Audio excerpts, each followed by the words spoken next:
Welcome to Your Mind is Trying to Kill You podcast. Join your host, Alexandros and co-host Vincent Byrne as they walk you through the deepest recesses of the mind and how it operates. They discuss all the reasons why our minds persistently get in the way of our evolution, growth, and our success. But crucially, they also teach you what you can do to change your destiny. And now, here's your host, Alexandros.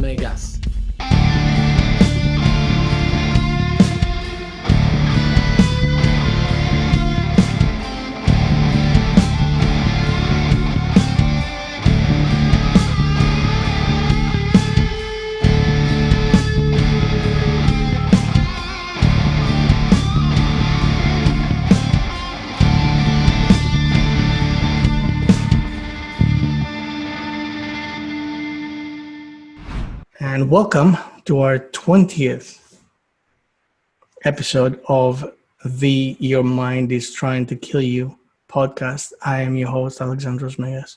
And I'm your co-host, Vincent Byrne. And today I had a question for you, my friend. Usually you ask the questions, but today I am going to ask a question. And it's a very serious one, so I want you to consider it. Well, you're allowed to ask a question every 20 episodes, so that's right. So I'm exercising my privilege. Good. And so here it is. The question is, are you happy? Am I happy? I suppose in this moment, I think I probably am.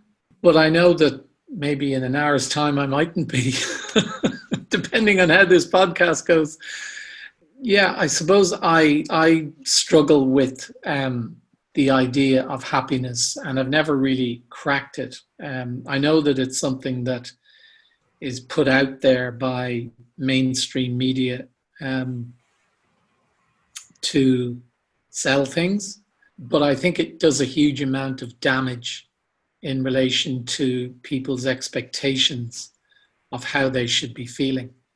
And so since I started to become a little bit more aware and understanding of it, I've become very wary of the idea of happiness. And the Will Smith movie that he was in Search of Happiness. And so I actually think it's quite dangerous. I'm more inclined to go with Mark Manson's idea that life is more about overcoming struggle and challenge, and that when you do, you get a sense of satisfaction, a sense of happiness maybe, but it's always very short-lived. So as it stands at the moment, I think where I am, I'm probably happy, but I know it could change. Well, so here, I would expect you to actually answer this with another question. But what does happiness mean? Right, exactly. Because how else would you be able to define something? Sure. I mean, we would have to agree upon our definition of happiness, because it's like, it's a very vague concept. And not only is it a very vague concept, but it's a very vague concept that has every single human being on this planet chasing after it. And no wonder nobody can find it, because they don't know what they're chasing after, right? And, it's not like I'm asking you, hey, do you like Corvettes? Are you a Gibson or a Fender kind of guy? Mac or PC? No, I'm asking you something that is actually more vague than asking the question, do you believe in God? Which is vague as all hell, no pun intended. So I would expect you to say, well, I don't know. What do you define as happiness? And I think that the vast majority of the people who have accepted their life as it is, and by that I mean they don't question it, are after some kind of strange model of happiness, which I would venture to say that it is a distorted version of joy, of what we collectively think of as, what joy means. Mm.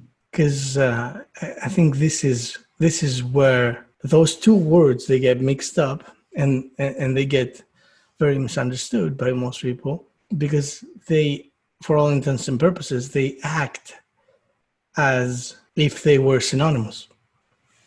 Yeah, I mean, I think happiness generally is assumed to be some kind of perpetual state, or certainly a continuous state, whereas joy is almost seen as related to a moment or related to an incident. And I think in that sense, I think most people would make that distinction. However, I think there is a concept peddled in the world, which is that we should be happy, or we aim to be happy. And certainly everything, I mean, one of the things that disturbs me is that I think since social media has kind of pushed itself in on everyone's life over the last maybe 5 years, is that the concept amongst young people in particular as to having a sense of failure or a sense of lack of fulfillment comes from the fact that they're continually observing people who are pushing out these false images of how their lives are going. And they think, well, those people are happy. Why am I not happy? I mean, I've had conversations with my kids who are all in their 20s at this stage, who are clever enough to understand what's going on, but at the same time, they are impacted by this constant message of, you need to be happy, you need to be happy, you need to be happy. And a little bit like the programming that we talked about before, it does get in on you, and it does create a situation where if you're not feeling in a constantly good state, then there's something wrong with you. And I think that's the source of a huge amount of probably anxiety and depression in the world, in particular amongst younger people. Right. So once again, neuro-linguistic programming, right? Mm. The system is throwing a hook on you. Yeah. And you are chasing after that hook for the rest of your life. I mean, isn't it crazy that this statement is actually part of at least of the American ideal, right? What is it? The pursuit of happiness. The pursuit of happiness. So it is part of what makes you American, to completely and constantly be chasing right after something that you don't even know what the fuck it means. Yeah. And it's enshrined in the Constitution. So that must mean it's a thing. You know what I mean? It's like, I don't understand. Because that seems cruel to me. It seems like someone is screwing with your head from the get-go. You're born, and then you're supposed to be pursuing that thing that nobody even knows what it is. And you're in pursuit of something, right? How can you be at peace with yourself ever? You are in pursuit of happiness, man. And that bitch is so ever elusive to try to find her. I don't know where she is. Yeah. So, first of all, in my personal opinion, which doesn't mean much, I understand. But I don't think happiness and joy are synonymous. They were made to feel and sound synonymous, but they're not. Happiness is supposed to be something that has to do with fulfilling a deeper mission that you come into this life to fulfill. So happiness is not you, being like hanging out with the chicks and snorting coke and feeling blissful all the time, right? That's being joyful. That's partying. But happiness and partying, I believe, are two entirely different things. Right? It is all about finding the anchor within you, finding that thing that becomes your center, and then nourishing that. Happiness is not about getting excited because you got a promotion, or getting, really joyful because your life is one big party. Because if that were the case, then all the people that were actually getting all these things would be happy. And it doesn't seem like it's the case, right? I mean, rock stars, or, whatever, millionaires, or people that are born into luxury and having everything they possibly could want for, these people should be happy, right? But they're not. So then it is clear that happiness and joy are two entirely different things. Now, I don't know what the accepted definition, like the Webster's definition of what happiness is. I don't know. Maybe it is. Maybe it is something that has to do with joy. I didn't even look it up, to be honest. But of course, now everyone who listens to us, that is. So another thing that comes to mind is the dreams. It's like, I'm chasing my dream. Always be chasing your dreams. I keep hearing that from people that are very entrepreneurial, and I think Gary Vee actually has posted that. I'm always chasing my dreams. and I actually posted a comment on, I don't know, it was like a couple of months ago. I don't know what he posted that. And I commented on it. I'm like, no, not me. I'm catching them. I'm not interested in chasing my dreams. Now you, on the other hand, you go chase them, because chasing your dreams does not guarantee catching them. You see, and catching them, I think, with my very poor cognitive skills, catching something instead of chasing it would be a more desirable outcome, right? But once again, people don't understand that. People are like, "Oh, you're being too literal. What kind of an asshole are you?" And then, of course, people that get into the law of attraction and all this kind of wonderful stuff, right? They go and they listen to the gurus telling them the universe is very literal. Be very careful about what it is that you're asking and how it is that you phrase that which you're asking, right? Well, if the universe is literal and then you're being a vague a-hole, what are you getting back from the universe then, right?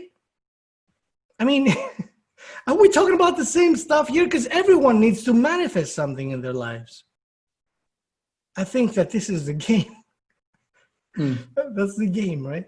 If I'm not mistaken, that's the game. Everyone needs to manifest something in their lives. So they go about using some cliche phrases that are being fed, and they expect that this stuff is not going to affect their outcome.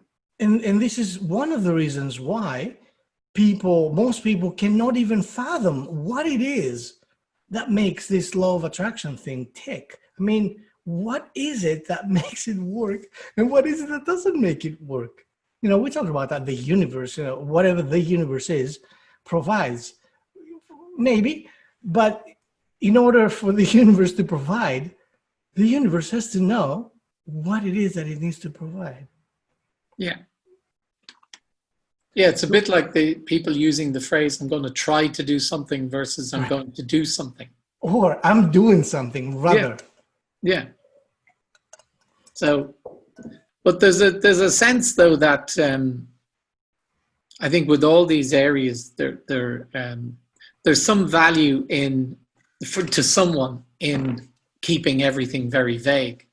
Because when you talk about selling something and it bringing you some kind of happiness or bringing you some kind of joy, the fact that the outcome of happiness and joy is so vague means that it's very easy to justify the impact that whatever it is you're selling can have. So I think people keep it purposely vague. And I think that when people talk about being happy, as we said at the start, we don't actually know what we're talking about. We believe that it's some state of nirvana that whereby nothing bad ever happens, and that we have everything that we want and nothing goes wrong. Yes. And the problem is, and you mentioned people who are rich or people who were born into riches. Why is it that they're not happy? I think part of the problem is that in order to understand what joy or happiness is, you have to know the opposite. You have to experience the opposite. So therefore, the idea of a constant state of everything going well is probably more likely to drive you insane. Whereas seeing contrasts of things going well and things not going so well are actually what's needed in order to ensure that we have some kind of perspective. We're actually able to say that was good and that wasn't so good. And by virtue of being able to identify both, we're then able to identify the difference and get some kind of positive or negative feeling from it. But we think when we buy that lottery ticket, that lottery ticket, when we win, is going to solve all our problems. And that's the way that it's portrayed to us. So you win the big prize, you will be happy, you will have everything you need. And the reality as we know it is that most lottery winners lose the money that they make very, very quickly, because they just didn't know how to handle it, and they just didn't know how to deal with the situation of having everything that they could potentially buy. But I think the difficulty, the insidiousness is in the vagueness, because that's what's being used. When you see advertising here for lottery tickets, it's always geared towards showing you the big house, or being in that exotic island, or having all these fabulous people around you. But it's ultimately very vague, because they don't really want you to know. They don't really want you to ask any deep questions. They just want you to buy a ticket. And then within our understanding of what happiness is, because it's so vague, we go out and we do things like we buy that 72-inch TV set, or we buy those whatever Prada shoes or handbags or whatever it is that you're into. We keep buying these shiny things all of the time because we think that that's going to make us happy. And the problem is that it's just another short hit of Coke or whatever your drug of choice happens to be, and it lasts just as long. Well, it lasts as long as it takes until the credit card bill comes in and you realize, oh shit, I just increased my debt. So like if we were to try and put some kind of perspective on what happiness is and even what joy is, where can we go to clarify that for people? Well, okay, let's attempt that. Before I talk about that, it's important to realize that language is a programmer. Language is creating programs. Mm. Language is, and of course we've talked about that before, right? When you write something down, right, what are you doing? You're spelling. It's a spell. It's a magical spell. Now, for most people, this is too far-fetched, and it's like, oh, come on, man, really? But these people who would have this kind of reaction to it don't know anything about manifesting and creating magic. And by magic, once again, I'm not talking about pulling rabbits out of hats. I'm talking about creating and manipulating reality, because reality is not that thing that we are experiencing on a daily basis, that 3D stuff. I mean, it's some kind of version of reality. It's some kind of an outcome, in the same sense where, if you put on get strapped with an electric guitar and plug it into the amplifier and you start playing, whatever, if that sounds like Jimi Hendrix or sounds like cacophony, is the direct result of what you put into this sort of thing. So as far as the performer, the magician part of you, you are here to manifest something. I mean, you're here to, as far as I'm concerned, to understand something, to put things together, to have some kind of understanding of what it is that you are. We're looking to find out who we are and why we're here. You know, the most impactful question ever for anyone who has been a thinker, right? Throughout the history of humanity, that is the question: who are we, and what the hell are we doing here? Yeah. So, going back to the happiness part, this is what I believe happiness is tied into. Happiness is the moment where you start, even in a very frivolous and shallow way, taking the baby steps towards understanding a little bit of what it is that you're here to do, what it is you're here to be, what prompted you, who is a spirit, really, eternal spirit, to condense itself to such a degree where you have to play by some kind of ridiculous laws and rules that make the game so much more difficult and so much more painful. And you agreed to do that. Why? That's the question. So the more you start getting the clues of what made you do this, the more you are starting to then become conscious of who you are, of who you really are. And what is it to become conscious of who you are?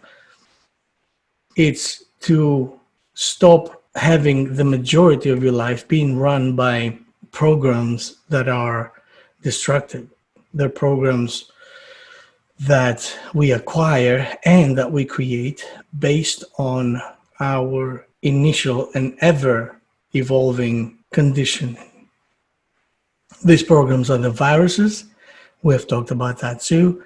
The viruses that we accumulate, and then based on the viruses that we accumulate, when we start the journey, right, up until approximately the 7th year of age, we are putting down the foundation code. You know, we're like a coding, and we're putting this code down of what the future operating system will be for this particular computer.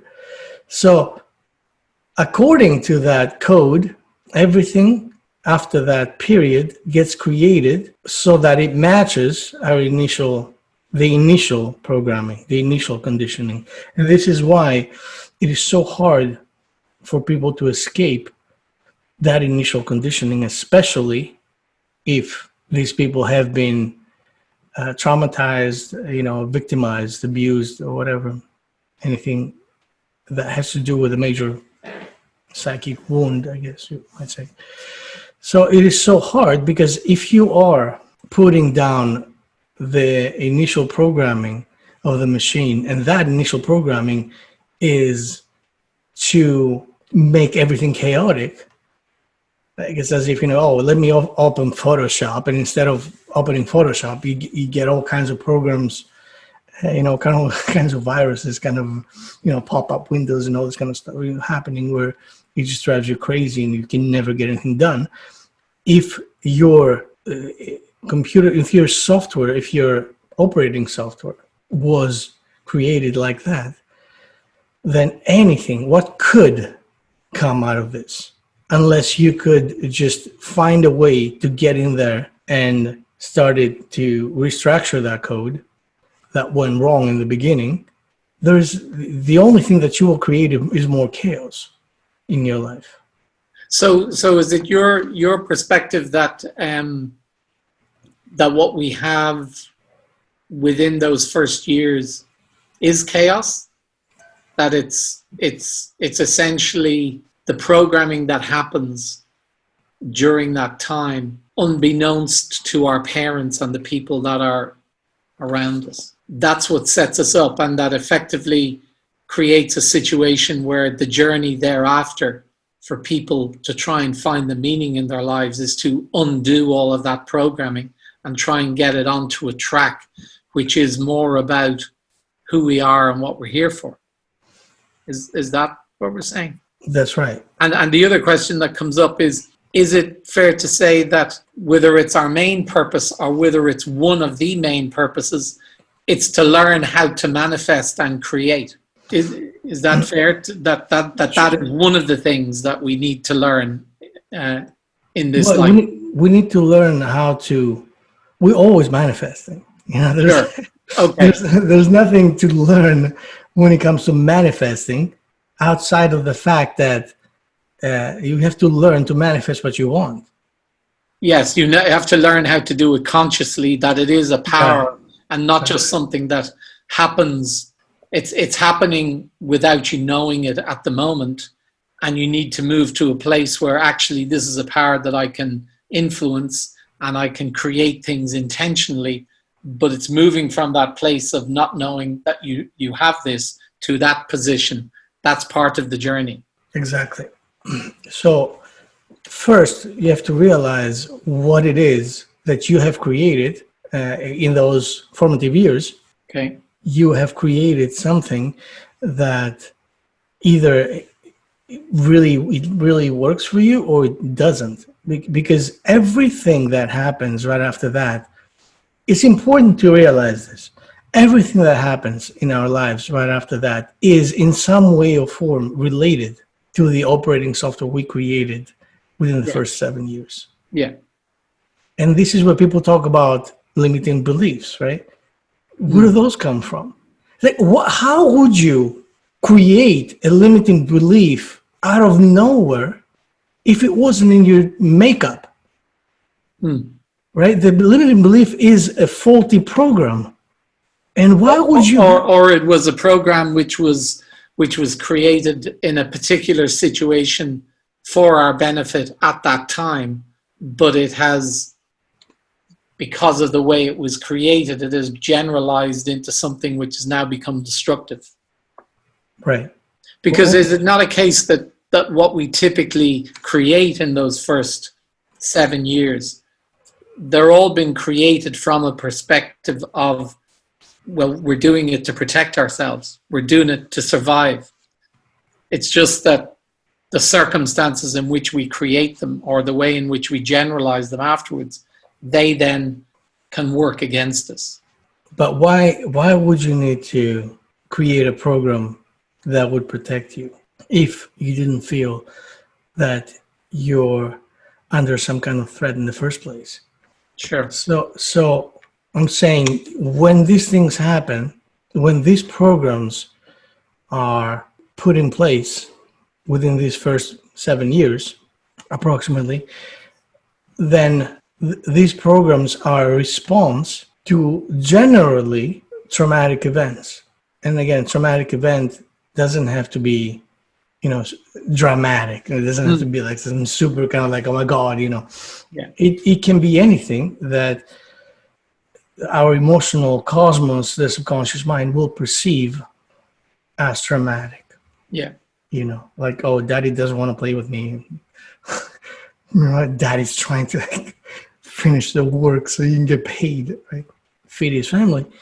And the kid is like, well, daddy, come on, let's play. Oh, no, I can't, honey, I can't right now. I'm sorry. Just give me a few minutes. And of course, the kid, oh, daddy doesn't want to, daddy never wants to play with me. Something's wrong with me, or daddy doesn't love me all that much, And I had that. As a dad or as the kid? As a kid. Yeah. Yeah. Me too, as a dad. But because I'm always, because everything I do, I'm obsessive about, right? It's an obsession for me. It's like I never do, and this is because I had to deroot a lot of my initial programming and put in new programming in its place. I always progressively more and more, as a matter of fact, as time goes by, I do less of the things that I don't want to do and more of the things that I do want to do. And because I have so many things that I love to do in so many different areas, creative things primarily, Yeah. I'm always occupied with something. So my daughter is like, Daddy this, Daddy that. Honey, and of course, when you're in a trance, and I get into that kind of trance all the time, Sure. you almost get annoyed. And then, then of course I have to berate myself for having been annoyed at my kid for wanting to interact and play, right? There's always some kind of a backlash. But the idea here is that these programs will be the general approach that we take towards life. Yeah. And so this is what ultimately, let's go back to the happiness and joy factor. This is what makes me happy, because all this stuff are pushing me more and more every day in every way, as Tony Robbins says, into realizing who I am, into consciously realizing who I am, why I'm here, and if I were to die tomorrow, not today, tomorrow. If I were to die tomorrow, then I would be in a state of completion. I would feel like, hey, the majority of my time was spent well because I was constantly evolving into what I needed to evolve into. Yeah. So And that's what I referred to at the start, where it's the point that Mark Manson makes, which is that the closest thing to happiness is this idea that we're overcoming something, we're challenging, being challenged by something. So if it's something creative that you're doing, you're putting all of yourself into the process of trying to create.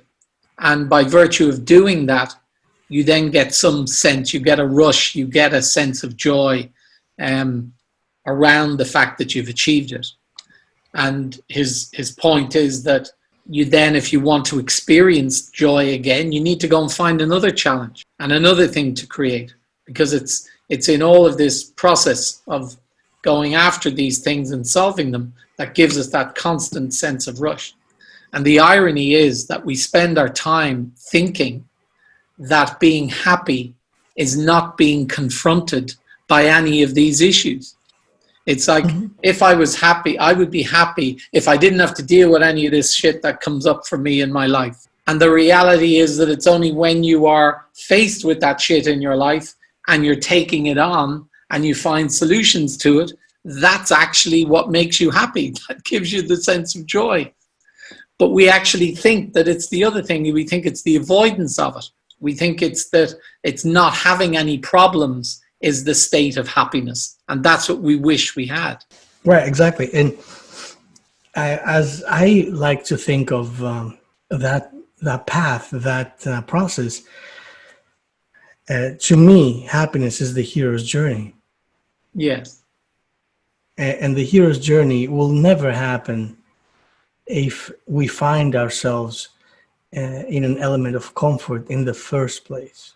Sure. Because I think we talked about that last week, where comfort will never, any kind of comfort, any kind of comfortable situation, even if it is miserable, but if it's not kicking you in the ass in some way, is there to stop you from evolving. Because if you can just sit back and watch Netflix and drink beer and eat potato chips all day, if you can do that, if you can afford doing that, then you will do that. Yeah. Right? Unless, of course, something from inside, it's always something from inside, even if it's prompted by seemingly something from the outside.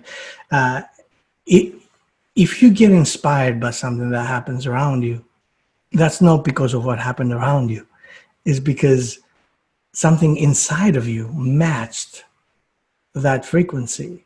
And so it made sense to you, right?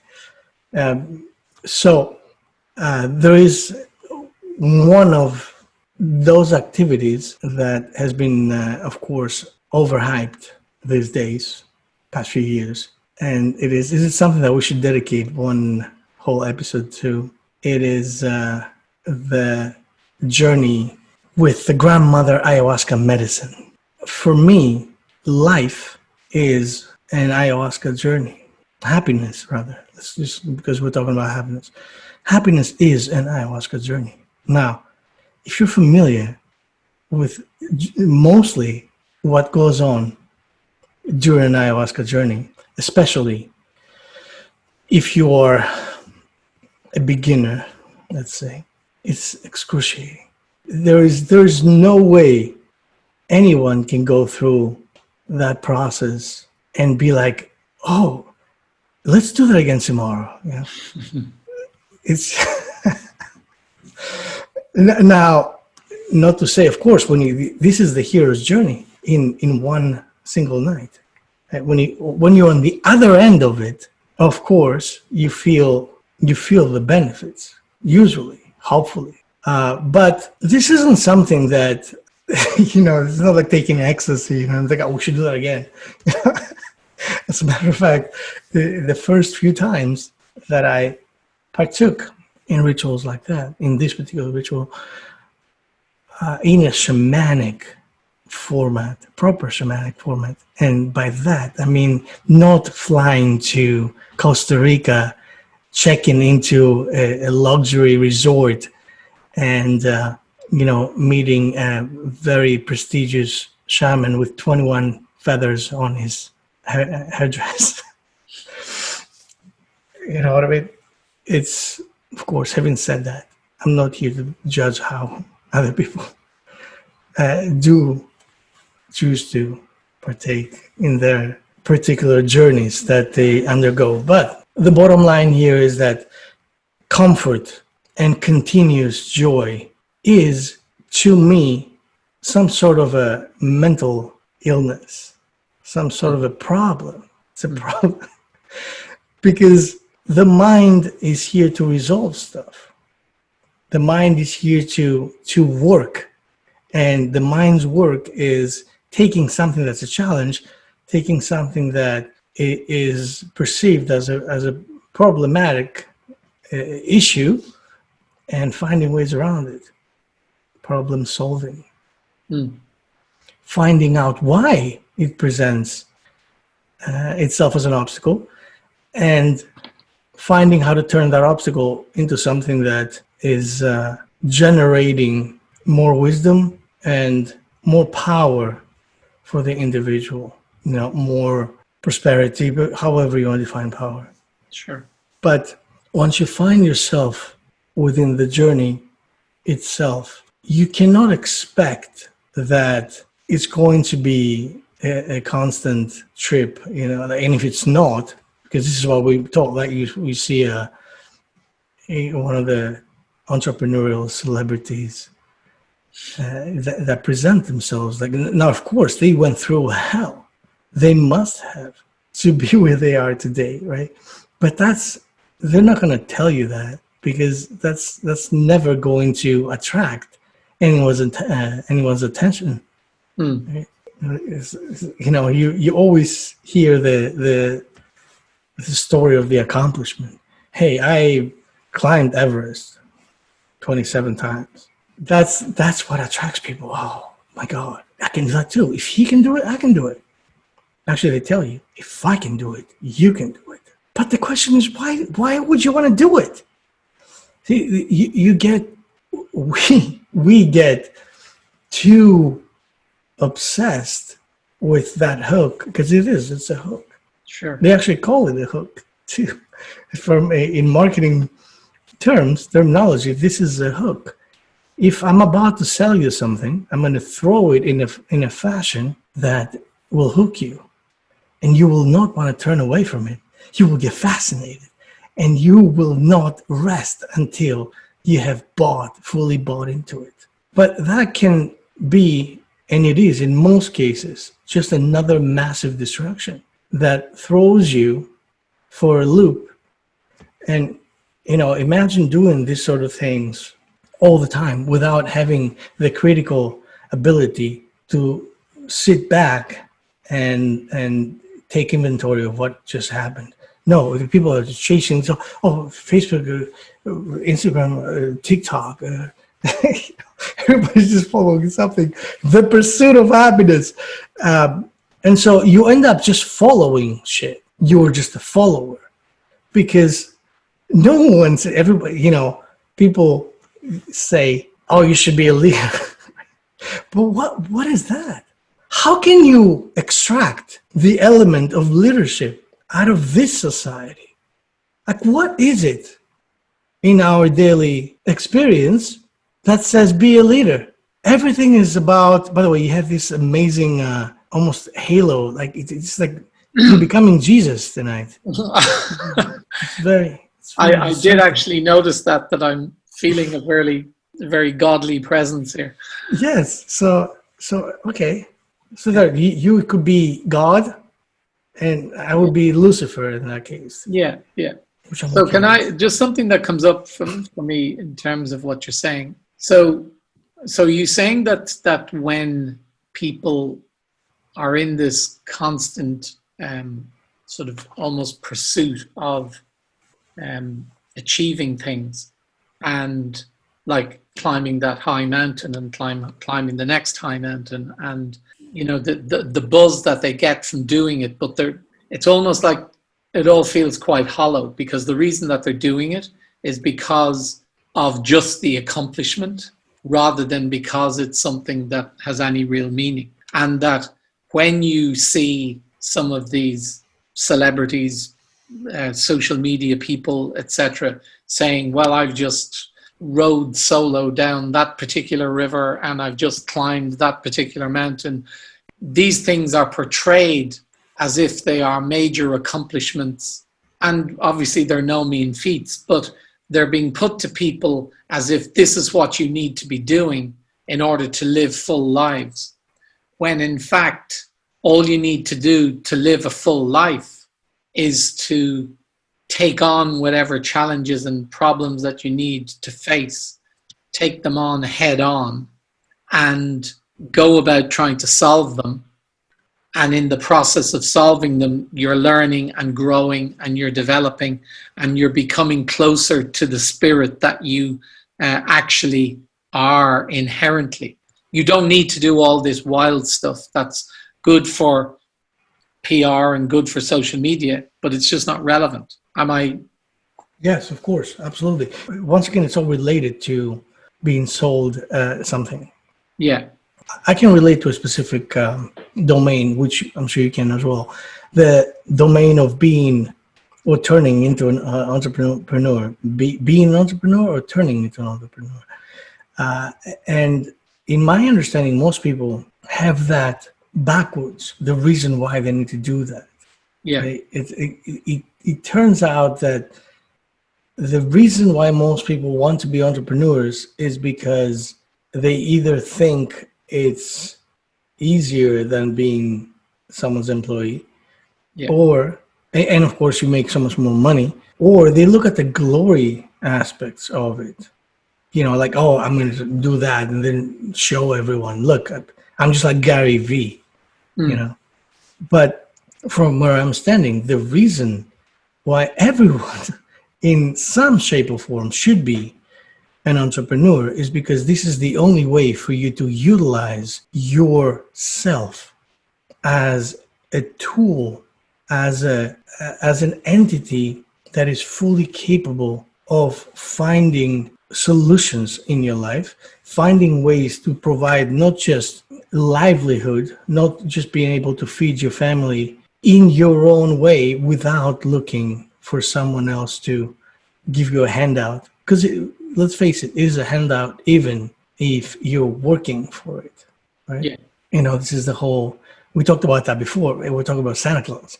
Many people, even adults, they look at the concept of Santa Claus as, oh, it's so nostalgic. I love those days. I could just ask Santa Claus for something, just put it on the list, and then it would just appear. It was so magical.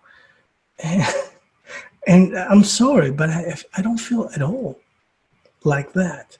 I am a victim of that. Talk about programming, man. You know, one of my, this was one of my negative programs, one of my limiting beliefs, if you will.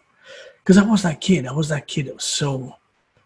so obsessed with Santa Claus, waiting. So I'm gonna stay up and wait. I'm not going to sleep. No, not this time. No, sorry, Bob. And of course, I kid you not, I was less excited about the fact that I received the gifts that I asked for than the fact that I actually didn't get a chance to meet that motherfucker, because that was more important to me, right? So what do we get, and why do we get what we get from Santa Claus? And of course, that's a parenthesis, but you know, I think it matches the concept of happiness and joy. So what is the trick of getting what you asked for from Santa? What's the trick? You have to, of course, write a letter, dear Santa. And of course, provided that your parents give a shit, or they have the money to fulfill your wishes. And I hope they do, because then what happens is that Santa Claus ends up being an asshole, right? Or that means that you were just not good enough, because you have to be good, you see. You have to be a good boy or a good girl the entire year for Santa to grant you those wishes. Yeah, because if you're an asshole, Santa's going to be like, no, you get coal, which I would actually prefer, because at least that's a source of energy. I can use that motherfucker. So you have to be a good boy. What does that entail? What does that mean? You know, talk about indoctrination, man. What the? Okay, I'm just going to calm down. You're a kid, you're a little child. And what do you learn from this experience? If I'm a good boy and a good girl, which means what? If I am obedient enough, Santa will bring me this this bullshit that it is that I'm asking for. But if I'm not, then I get the coal. So what does that tell the subconscious mind of a 2, 3, 4, 5, 6, 7, 8-year-old? What does it say? It says two things. Number one, I have to be obedient, which is what the motto of this society, right? Shut the F up and do what you're told, or else. And number two, if you're not obedient, you don't get shit. So there's consequences to that. Either one will lead you down a certain path. When that critical factor just pops his ugly head and starts thinking about stuff. And I had that, believe it or not. And I was, I don't know, like 5 years old. And I would think about that. Why are there all these conditions to getting stuff from Santa? Why do I have to be one? I thought Santa was like all love, right? Why does he have to make me do shit in order to give me that stuff? How is that love? This is an exchange, man. I mean, he might as well tell me, look, you know, put like a tooth fairy, you know what I mean? Like you exchange a tooth. You put a tooth down there, you know, underneath your pillow, and then you get money. I understand that. I get it. This is a fair exchange in today's world. But why are you going to try to convince me that Santa is like this personification of Jesus, if you will, right? All loving, but there's always conditions. But you got to be good. And what does that equate to? Being good is being obedient. Yeah. And if you are obedient repeatedly at that age, what does this turn you as an adult, my brother? It turns you into a slave, because that's what a slave is. A slave is someone who is convinced. And what does it mean to be convinced? Have a program created within their subconscious mind that unless I be this, I'm not going to be rewarded. If I'm not going to be rewarded, that means I suck. Everyone will hate me. And we talked about social media and all this stuff, which is exactly that same concept, right? Unless you post something that people are like, oh, puppies, oh, kitties, holy shit, this is so cute. Or, you know, you post stuff that makes most people's inner child, most people's subconscious mind be overflow with joy, right? Or like, you know, like how delicious food or whatever. These are the people who get the like. Oh, really, you know, something funny, right? This is what this is. This is what this is about. It's about reward and punishment. Don't you dare say what you want to say if it's going to displease most people, and Mr. Facebook, of course, most of all. And he will punch you in the face for 30 days. Right? Does this make sense? So is the pursuit of happiness part of the slavery? Yes, I think so, yeah. The pursuit of happiness is that, yes. It's that kind of slavery, because I am running after a carrot constantly. And this has been told to me that this makes me free, right? Yeah. I've been told since I'm a kid that pursuit of happiness makes me free. It is the outcome of my freedom to be chasing a carrot all my life. You know what I mean? It's like a Bugs Bunny episode. The Elmer Fudd, right? He's trying to get Bugs Bunny. This is what it is. That's right there. The pursuit of happiness is Elmer Fudd trying to get Bugs Bunny. Or the Wile E. Coyote trying to get Roadrunner.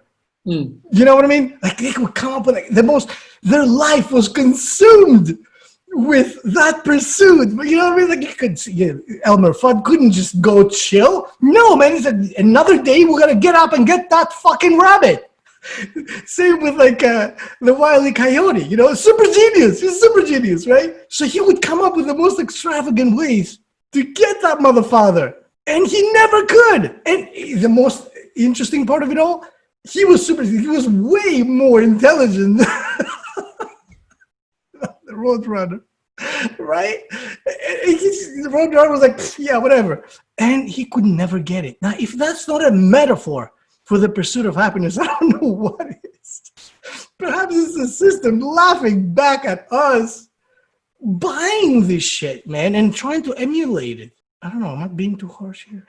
So what do we need to do to reframe things, to release ourselves from this, you know, it's almost like we're on a treadmill, trying to reach that thing that keeps, because we're running and it keeps moving away from us. And what do we need to do to shift our focus or to reframe what we're looking at? Well, the first thing we need to do is wanting to do it. Sure. But information. I mean, I think what we're providing here is information. And I mean, for a lot of people, what we're saying will be a bit of a shocker in some respects. It will be a kind of a paradigm shifter, because this isn't the kind of stuff that is normally put out there. That's for sure. This is why we have so many followers. Yeah. Well, people think we're mad.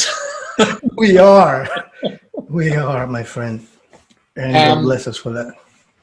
Yeah, because obviously if a narrative went out that we shouldn't be pursuing this myth called happiness, then most of the advertising industry would be down the pan overnight. Absolutely. And so would most religious organizations, because, you know, why would people want to follow you? You know, all of that sort of stuff. So it's back to this piece of, you know, what is it that we should be looking to follow? What should we be looking to pursue, if pursuit is the right thing? So pursue the heart. Pursue our own heart. Yeah. Is that. But I mean, this in and of itself is very hard when you can't even tell anymore. mean, look at all the programs and stuff we're talking about, Sure. right? People don't know what the difference between their heart and their mind programming is in many cases, right? Like I love, like, let me give you an example, like, a vulgar one, but a good, good example nonetheless. Most people have, when it comes to what they're sexually attracted to, right? They have a type. Yeah. Like, right? And they're like, they see like this person, this specific kind of type, and at a party or whatever, and it's strike a conversation. I'm like, I'm in love. It's just that people get in, fall in love all the time. But someone would say, well, what's wrong with that? Falling in love is awesome. Of course it is. I myself have fallen in love hundreds of times. Now, talk about happiness, however. Where did that get me? The idea here is that being in love because of my programming that says, oh, that specific type, this is it. Oh my God, yes.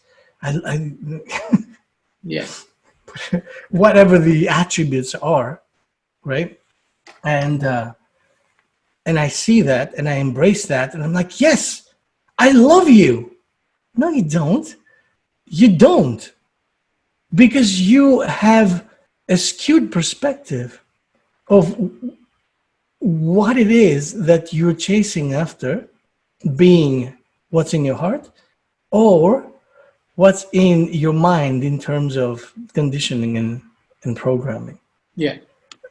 So I understand that by saying that I'm making this even harder, but the idea here is this. Okay, on this specific topic, since I just mentioned this, how would you choose the appropriate mate if what you wanted was a soulmate? A lot of people say, "Oh, I need my soulmate." Oh, it's a soulmate. It's bullshit. Most people are not looking for a soulmate. They're not. They think they are, because that's also a very romantic concept. But to be living with a soulmate, I know because I'm living with one, is like an ayahuasca journey in of itself.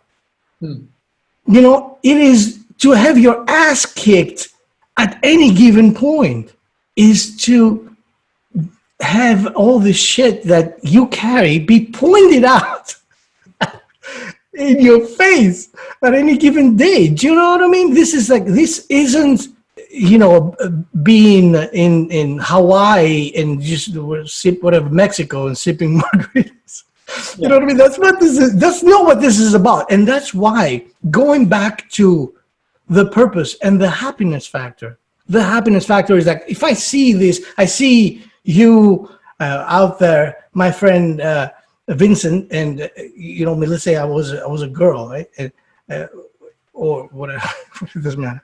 So I see you like, oh, this dude is so handsome. He's just so gentle and so considerate. And I love him. I want to be with him for the rest of my life. Right? But what are you basing that on? Some external characteristics and some just fleeting chemistry that is nature's way of wanting to procreate. That's all. Yeah. It's there. I mean, there's nothing else here. That has nothing to do with soul. Because nature doesn't give a shit about your soul. On this plane, all that nature cares about is you having the desire to procreate. And so these programs serve that. And most people, me at the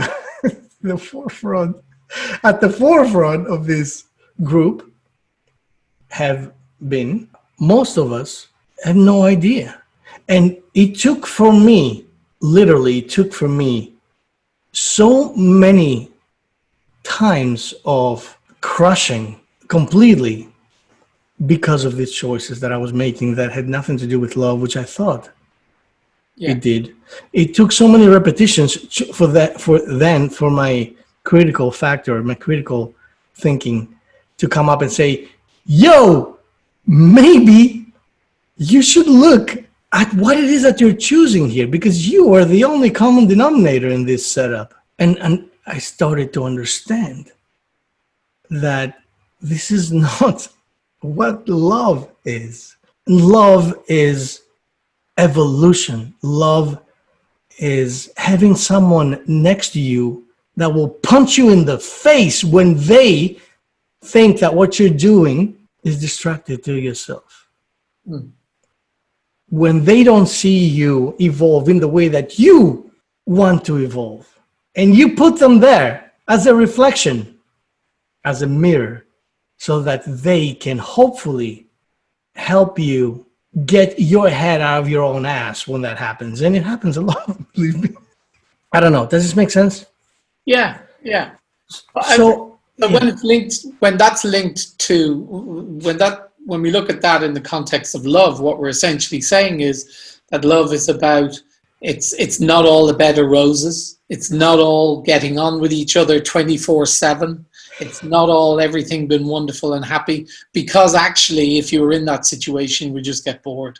And I suppose in a similar way, what we've been saying about happiness is that happiness isn't all the bed of roses. Happiness isn't nothing ever not going right or not going wrong, or it's not everything been easy and there never been any problems. It's about all of those things been in there, but you have a perspective on life, a perspective on this journey, which is that bring on the next problem, bring on the next challenge. I want to face it. I want to learn from it. I want to grow from it, because that's why I'm here. So it's, as you said early on, once you get to the realization that this is actually a learning process, this is a learning journey, and you're not trying to get through it with the least amount of hassle possible, which is the way most people perspective or see it.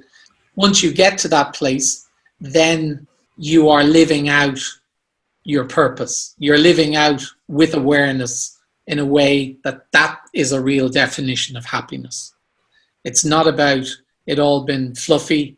It's just about knowing that this is the way we need to be in order to learn and grow. That's right. I couldn't have said it better myself, my friend. That's a beautiful summation. And you mentioned the bed of roses before, and I was going to say, it's not a bed of roses, it's a bed of nails. So this is what happens. The moment you train yourself to be utterly comfortable sleeping on this bed of nails, you will know true happiness, because then you are a gangster. Nothing can fuck with you anymore. You know what I mean? Yeah. From where I'm standing, that's the pure definition of happiness. Happiness is the point where nobody can have you pursue shit. Nothing. Nothing. Nobody can have me run and be distracted. You know, like you're showing me something today. I'm like, oh shit, I should have that. You know, nothing can get me off of my trance, and that trance is me being hyper focused on my life. Literally my life force, and understanding that I am here to prepare. Now that's going to get very Buddhist real fast, but we're here to prepare for death. Yes. And that sounds macabre. I understand it. To most people, like, oh no, it's bullshit. You know, I'm here to have a good time. Okay, everyone needs to define that for themselves. But if you're here to have a good time, all I have to say is good luck. Yeah. Because the amount of time you will spend actually having a good time, it's going to be this much versus like an ocean of being troubled like a motherfucker in your quest to have a good time. Yeah. So the question is it worth it? Yeah. It is. Cool. I think were we adequate? I think so. Yeah. You know, I certainly learned a good bit. I think it's about, it's emphasized, I think, for me, about reframing things. It's about, and I think actually, have you ever heard of Ryan Holiday? Yes, of course. Yeah, so Ryan Holiday. So one of his books is called The Obstacle is the Way. Mm-hmm. And I think that sums it up. I mean, it's about accepting the fact that it's not a bed of roses. It's not, soft and fluffy. It's actually about going in head on, knowing that this stuff is going to be rough. It's going to be interesting. It's going to be challenging. It's going to be, in a lot of cases, humiliating. But if we keep in mind, pardon? Painful, yes. But if we keep in mind that actually, that is the real course. That is why we're here. That's what we're supposed to be doing, rather than it be something that we're trying to avoid, which I think is what most people want. Because I actually, as you were speaking there, what came into my mind was that for a lot of people, happiness is the avoidance of pain or the avoidance of hassle. Yes. Whereas actually happiness is the embracing of pain and hassle and difficulty and struggle, because it's only through that we're going to get that joy, that sense of growth as we move forward. That's right. Yeah. Yes. And we've talked about that, right?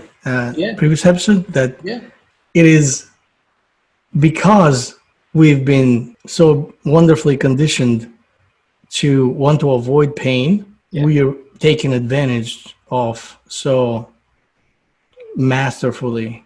Absolutely. Yeah. And we suffer even more pain as a result. Mm-hmm. That's the irony. And because of that, we go and buy some more stuff that will then help us deter the present pain. This is like like a pharmaceutical commercial. Yeah. Right? Yeah, absolutely. Was that, how would you like to live your life, and they show like this person that is living blissfully, skipping over the waves at this wonderful beach and smiling from ear to ear, about, oh my God, now I'm free. Finally, I don't have to deal with this bullshit that was, giving me so much pain. But then the side effects are like 100 times more painful than the actual freaking thing. Absolutely. I love that shit. Based on that, there was this brilliant cartoon that I had seen a while ago. The doctor is talking to the patient and saying, well, I have good news and bad news. The good news is that the problem that you are having is going to pale in comparison to the side effects that you will suffer. You would much rather live with the pain, the original pain, than have to deal with the side effects. Isn't that awesome? Yeah. That sums it up. This is life right there. Absolutely. Good. Once again, we've managed to talk longer than the 10 minutes that we both thought we could talk. I don't even know how I wasn't paying attention to any kind of timing here, so I don't know. I think you might have some editing issues. Oh my God, yeah. Okay. That's gonna be a challenge. Yeah. No better man. That's right.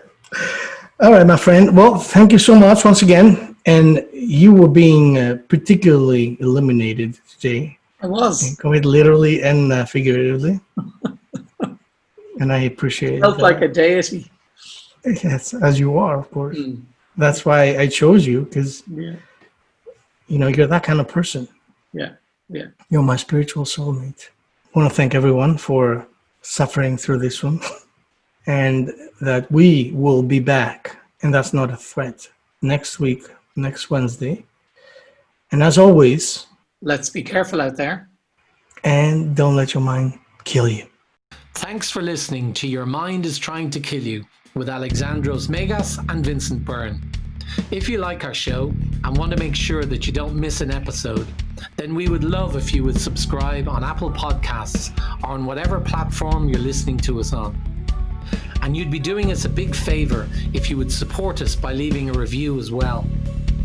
It would also be great if you would take a screenshot of this episode on your smartphone and share it on social media. So join us next Wednesday when we talk more about mind hacking and taking back control of your life. Until then, have a great week.